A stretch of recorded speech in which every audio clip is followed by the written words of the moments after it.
Welcome to our channel. आज के session में हम पढ़ने जा रहे हैं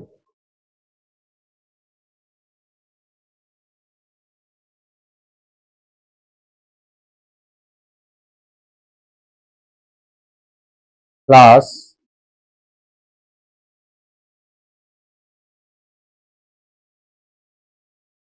11 का एक चैप्टर है लॉज ऑफ मोशन।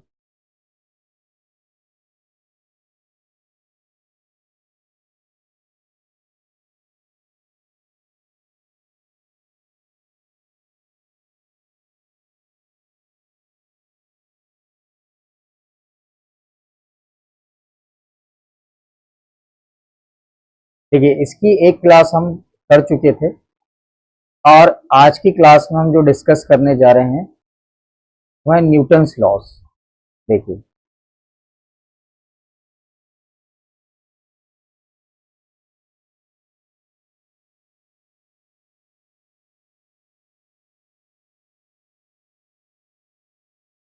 तो हम यहाँ पे डिस्कस करेंगे न्यूटन्स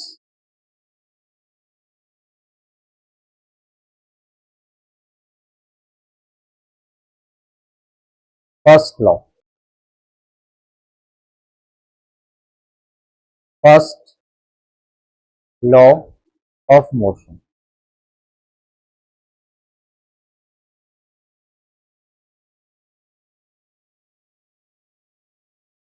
देखिए,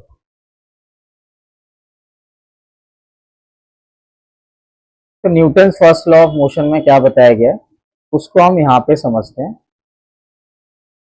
देखिए,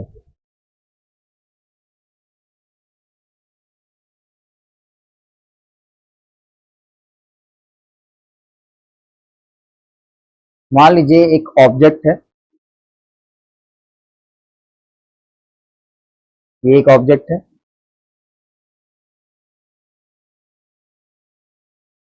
जो कि एट रेस्ट है।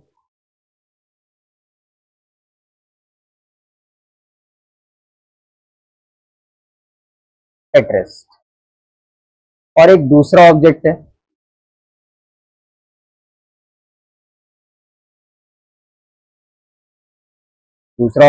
यहाँ पे, ये है यूनिफॉर्म मोशन में। Uniform motion.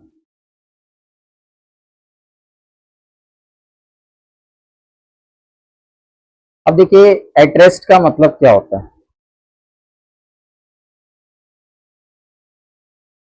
कि इसकी इनिशियल वेलोसिटी और जो फाइनल वेलोसिटी है ये दोनों जीरो है। ठीक है,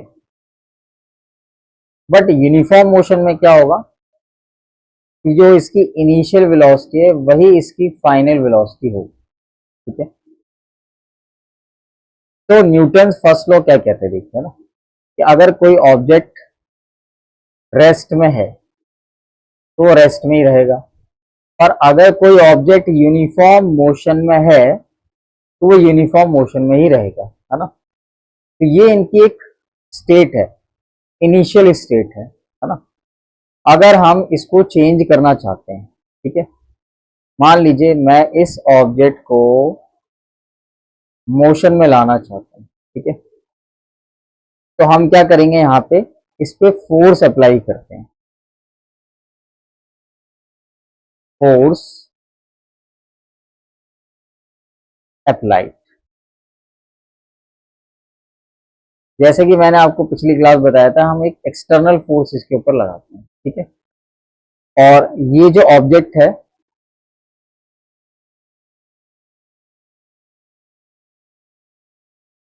ये ऑब्जेक्ट आ जाता है मोशन में। ठीक है,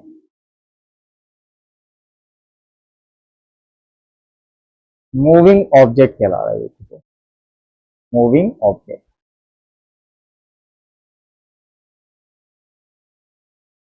ठीक है, ये अब हम क्या करते हैं, यहाँ पे ना इसको समझते हैं। देखिए, ये जो स्टेट है ये अगेन एक इनिशियल स्टेट है। यहाँ पे ऑब्जेक्ट कांस्टेंट वेलोसिटी से चल रहा है, इसको कांस्टेंट वेलोसिटी भी कह सकते हैं आप। ठीक है, अगर मैं यहाँ पे फोर्स अप्लाई करता हूँ तो हम क्या कर रहे हैं यहाँ पे, फोर्स अप्लाई जो करेंगे इस कंडीशन को डिस्टर्ब करने के लिए कर रहे हैं। ठीक है, कि यहाँ पे ये जो वेलोसिटी है इसको हम बढ़ा देंगे, इंक्रीज कर देंगे। ठीक है, तो अगर मैं इस कंडीशन पे भी फोर्स लगाता हूँ, फोर्स अप्लाई करते हैं यहाँ पे,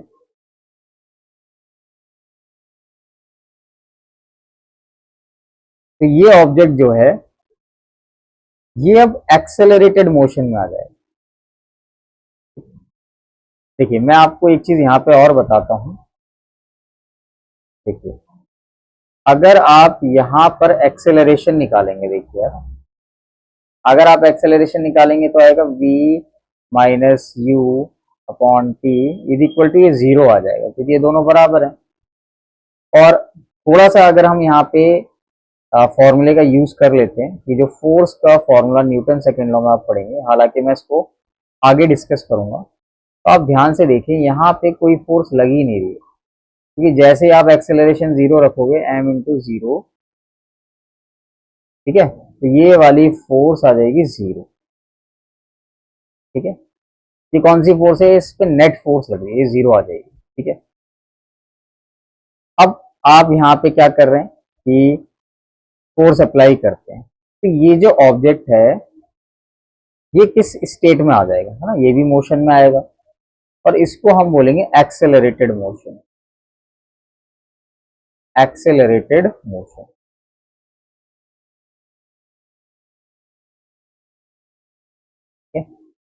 दोनों ही कंडीशन देखिए, आप ये नहीं सोचेंगे कि मैंने इसको एक्सेलरेटेड मोशन नहीं बोला, ये भी एक एक्सेलरेटेड मोशन है ना, ये भी मोशन में आ गया होगा कि ये भी मूव कर रहा है। तो फर्स्ट लॉ के अंदर देखिए हमने यहाँ पे अब लास्ट जो कंक्लूजन मिलेगा आपको, वो मैं आपको बताता हूँ। देखिए अगर आप ध्यान से देखेंगे फर्स्ट लॉ में क्या बताया गया है, वो आपको यहाँ पे देखने को मिल रहा होगा। देखिए ये जो मैं मार्क कर रहा हूँ यहाँ पे,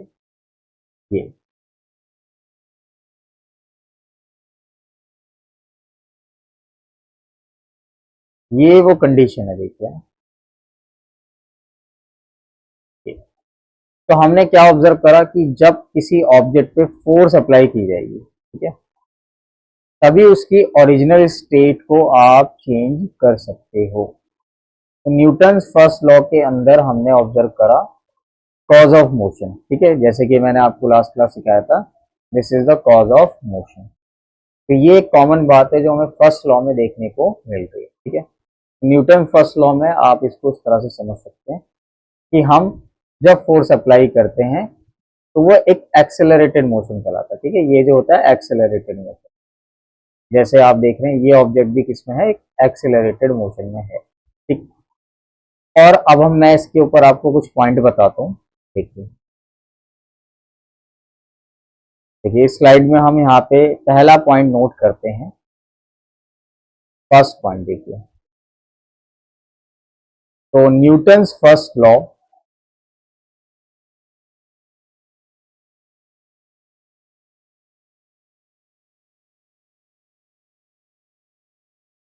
फर्स्ट लॉ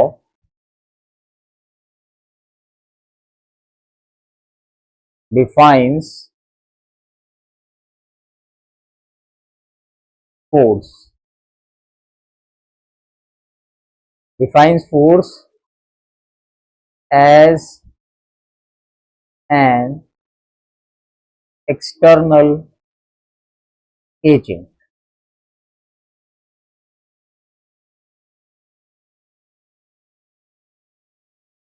ये एक एक्सटर्नल एजेंट की तरह डिफाइन होगा। ठीक है,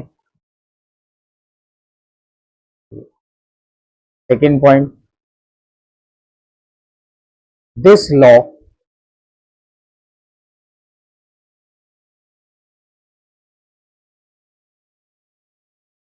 only gives definition of force।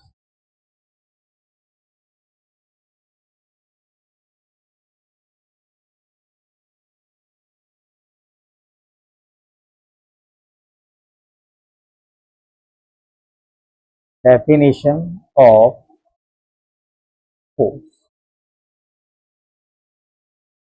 ठीक है, देखिए ये लॉ हमें सिर्फ डेफिनेशन ऑफ फोर्स ही बता रहा है, क्या नहीं बताता देखिए, है ना। And it does not gives, and it does not give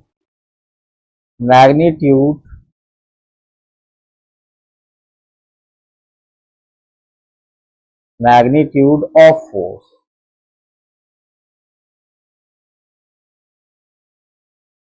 ठीक है, ये हो गया सेकेंड पॉइंट। थर्ड पॉइंट देखिए,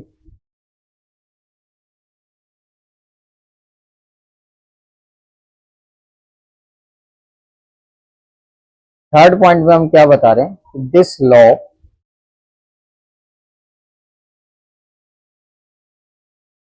explains, sorry, this law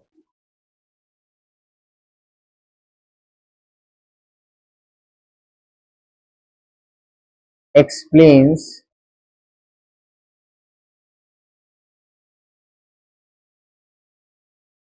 the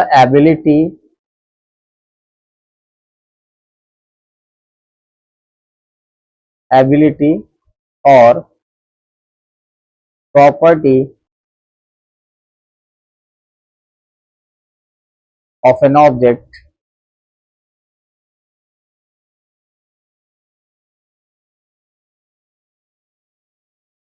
to resist। Resist का देखिए मतलब क्या है, यहाँ पर रेजिस्ट का मतलब होता है अपोज करना, to oppose,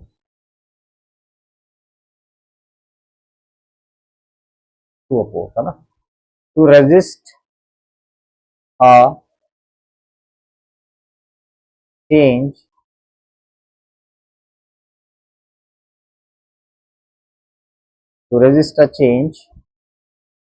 in its state of rest, state of rest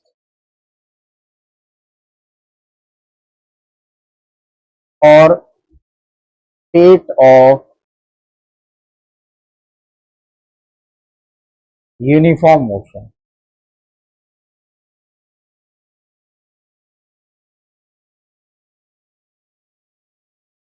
ठीक है, तो आई होप आपको ये 3 पॉइंट समझ में आए हो। एक बार मैं इसको दोबारा भी बताता हूँ आपको कि ये जो लॉ है ये डिफाइन करता है फोर्स के बारे में, है ना। ठीक, ये दो फोर्स के डेफिनेशन दे रहा है आपको। ठीक है, और ये सिर्फ आपको यहाँ पे डेफिनेशन देता है, मैग्नीट्यूड के बारे में नहीं बताता, ये आपने देखा। और लास्ट में ये जो थर्ड पॉइंट है इसमें हम देखिए क्या पढ़ रहे हैं, it explains the ability, ability कह लो या प्रॉपर्टी कह लो, है ना, कि ये ऑब्जेक्ट की किस प्रॉपर्टी का एक्सप्लेन कर रहा है, इनर्शिया, देखिए ना। तो ये जो प्रॉपर्टी कहलाती है, दिस प्रॉपर्टी इज कॉल्ड, मैं आपको लास्ट में लिख देता हूँ, दिस प्रॉपर्टी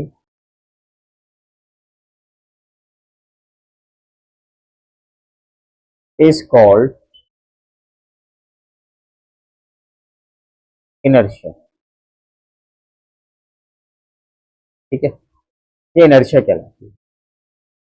ठीक है, फिर चलिए इसमें हम नेक्स्ट चलते हैं। देखिए यहाँ पे हम तीनों पॉइंट अच्छे से समझाए हैं। इनर्शिया, है ना, इनर्शिया को मैं अलग से भी समझा देता हूँ आपको, देखिए।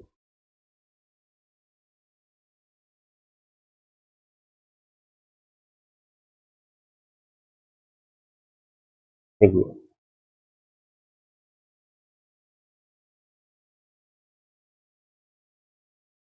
ये इनर्शिया क्या होता है, देखता है।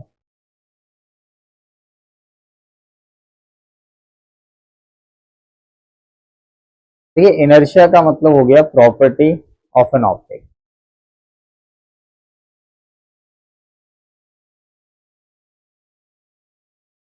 प्रॉपर्टी ऑफ an object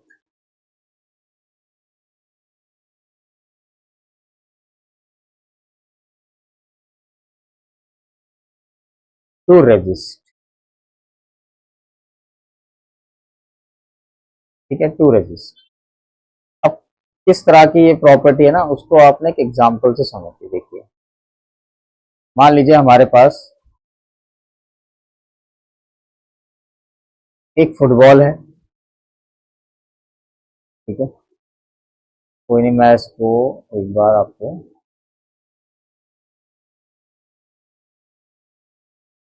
यहाँ से बना देता हूँ।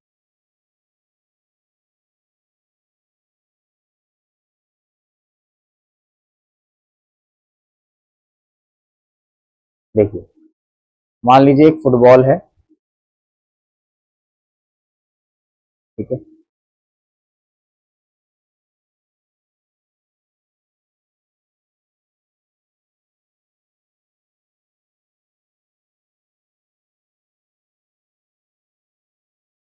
ये एक फुटबॉल है और ये एक स्टोन है, उसी के साइज का स्टोन, या आप इसको मान लीजिए ये फुटबॉल,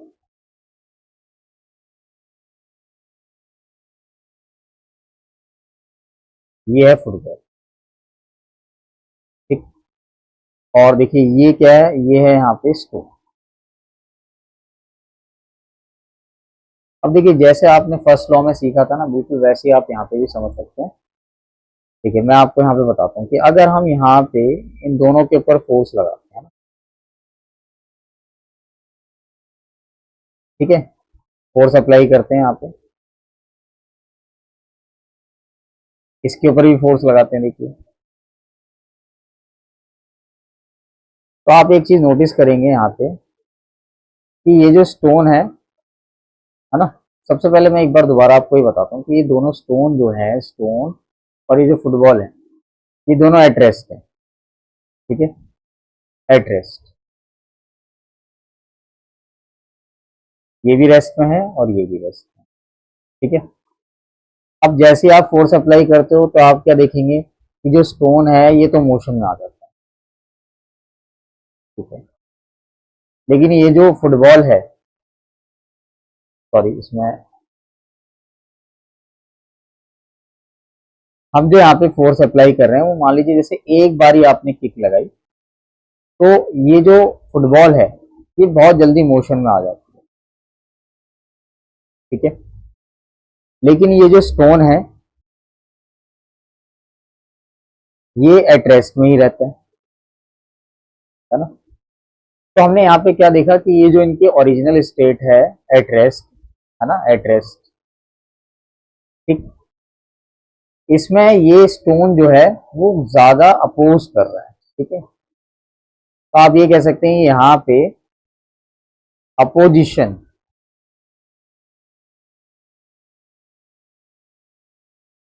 वो ज्यादा है, ठीक है, अपोजिशन हाई है यहाँ पे, आप ये कह सकते हैं, ठीक है।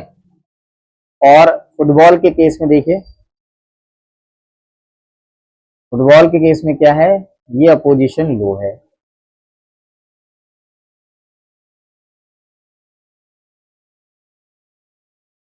ठीक है, लो है, डन। तो यहीं से ना देखिए आप अंदाजा लगा सकते हैं कि जिसका अपोजिशन एबिलिटी कम है उसका इनर्शिया भी कम होगा, और जिसकी अपोजिशन एबिलिटी ज्यादा है उसका इनर्शिया हाई होगा, ठीक है। तो अगर मैं थोड़ा सा यहाँ पे एक रिलेशन बनाऊं ताकि आप हमेशा थोड़ा याद रख सकें कि क्या भाई इनर्शिया में बताया जाता है, देखिए ना, देखिए, इनर्शिया मीन्स हो गया, इनर्शिया मीन्स हो गया अपोजिशन, ठीक है, अपोजिशन, ठीक है, और ये डायरेक्टली प्रोपोर्शनल का साइन है,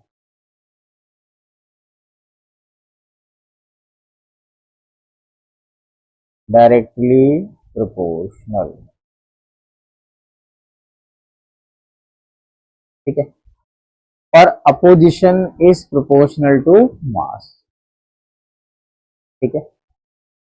अब मैंने ये मास की लिख दिया। देखिए, आपको पता है कि यहाँ पे जो स्टोन है, स्टोन ये रेस्ट में ही रहा, क्योंकि इसका मास ज्यादा है, ठीक है। इसका ये जो मास है मान लीजिए m1 और ये है बेटा m2, ठीक है। तो आप क्या देखेंगे m1 की वैल्यू, ठीक है, बहुत बहुत ज्यादा होगी m2 से, ठीक है।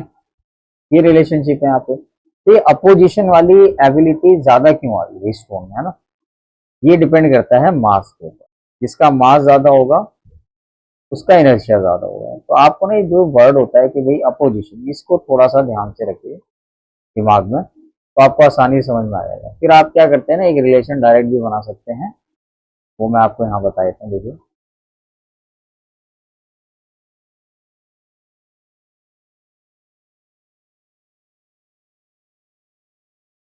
देखिए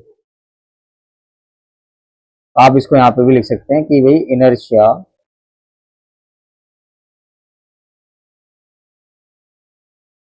is directly proportional to mass, ठीक है। ये भी रिलेशन हो सकता है जो लास्ट में लिखा जाएगा, ठीक है। तो आई होप आपको ये टॉपिक समझ में आया हो। एक बार मैं आपको इसको दोबारा भी समझा देता हूँ। देखिए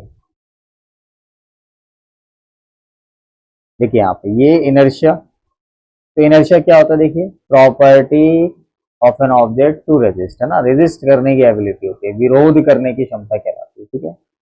और हमारे पास क्या था, एक स्टोन था, देखिए ये स्टोन रखा हुआ है ना, ये दोनों किसमें है, एट रेस्ट, एट रेस्ट, ये भी एट रेस्ट, है ना। और हमें पता है कि भाई जो स्टोन का मास है, ठीक है, ये बहुत ज्यादा है स्टोन का मास इसके मास से। अब हम क्या करते हैं, दोनों की स्टेट को चेंज करते हैं, है ना। तो दोनों पे हमने एक जेंटल फोर्स लगाया, यहाँ पे बहुत ज्यादा नहीं, एक किक लगाया है ना। तो हमें पता है भाई जो स्टोन है ना वो तो रेस्ट में ही रहेगा, ठीक है। लेकिन ये जो हमारा फुटबॉल है ये मोशन में आ गया, ये एक ही किक के अंदर। तो स्टोन और जो फुटबॉल है ये एक तरह से अपोज कर रहे हैं, है ना, कौन सी स्टेट को, जो भी इसको नई स्टेट मिल गई है ना, ध्यान से समझना। जैसे ये रेस्ट में था तो इसको मोशन वाली स्टेट मिल गई, हो सकता है कोई मोशन में हो और वो रेस्ट में जा रहा है, ठीक है, ऐसे भी हो सकता है, ठीक है। तो आप यहाँ पे रेस्ट से मोशन में जा रहे थे, इस स्टेट को अपोज कर रहे हैं, तो अपोजिशन किसके खिलाफ हो रहा है, एक नई स्टेट के खिलाफ हो रहा है, ठीक है। तो यहाँ पे हम देखेंगे इनर्शिया जो है वो एक अपोजिशन वाली एबिलिटी है, अपोजिशन वाली, ठीक है, अपोज करना, विरोध करना। और ये डिपेंड करता है ऑब्जेक्ट के मास पे डिपेंड करता है, ठीक है। फिर हमें पता है भी जो रिलेशन है ये, ठीक है ना। देखिए ये वाला जो रिलेशन है इसको हम देख रहे हैं ना यहाँ पे, ये रिलेशन है, तो inertia is proportional to mass. I hope आपको जो फर्स्ट लॉ है ये समझ में आया हो। तो इसमें मैं आपको डिस्कस करूंगा कि जो टाइप्स ऑफ इनर्शिया क्या होता है उसको भी हम पढ़ेंगे यहाँ पे।